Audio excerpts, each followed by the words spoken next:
reçu en audience aujourd'hui par son Excellence le Président de la République, le Président Abdelmadjid Tebboune. Nous voudrons vraiment le remercier pour ce honneur qu'il nous a accordé. Nous étions porteurs d'un message de la part de son frère et homologue, le général d'armée, Assimi Goïta, président de la transition, chef de l'État du Mali. À travers ce message, son Excellence le général Goïta a remercié son homologue, le président Abdelmadjid Tebboune, pour l'invitation qu'il lui a adressée d'effectuer une visite officielle à Alger.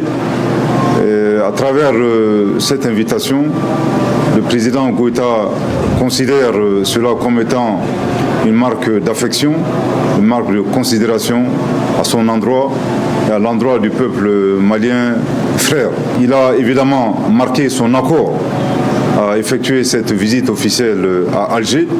Et s'il plaît à Dieu, les dates seront convenues par les canaux diplomatiques habituels. Au cours de cette audience, son Excellence le Président Abdelmadjid Tebboune nous a prodigué de sages conseils.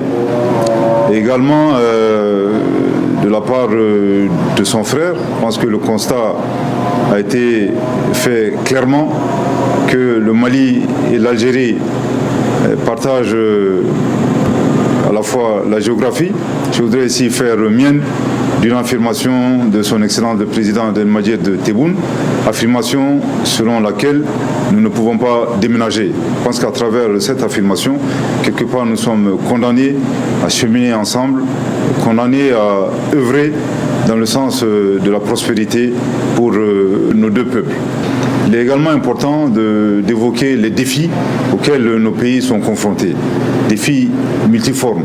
Je pense que suivant ce constat fait de manière très claire par nos deux chefs d'État, ils ont estimé qu'il fallait faire de notre région un havre de paix, une région débarrassée de toute forme de néocolonialisme, de toute forme d'hégémonie, une région prospère, et une région débarrassée de toute forme également de terrorisme. Je voudrais également profiter de cette occasion pour remercier encore chaleureusement son Excellence le Président Abdelmadjid Tebboune pour l'hospitalité qui nous a été accordée à moi-même et à la délégation que j'ai l'honneur de conduire aujourd'hui à Alger.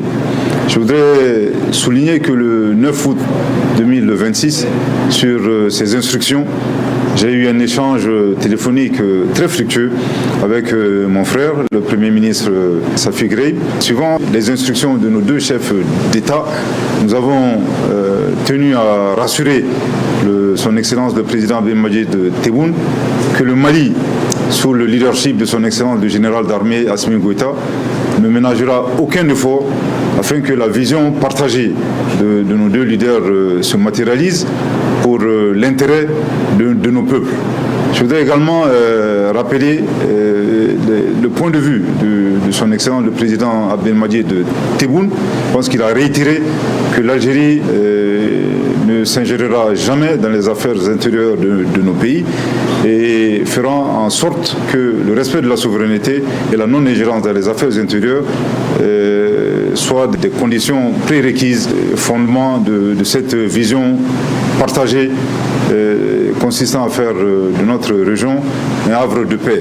Il est également important de rappeler que cette vision n'est pas une vision uniquement malienne, c'est une vision également partagée par leurs excellences, le général d'armée Abdourahmane Tchani, président de la République du Niger, et son Excellence le président capitaine Ibrahim Traoré, président du Faso, dans le cadre de la Confédération des États du Sahel.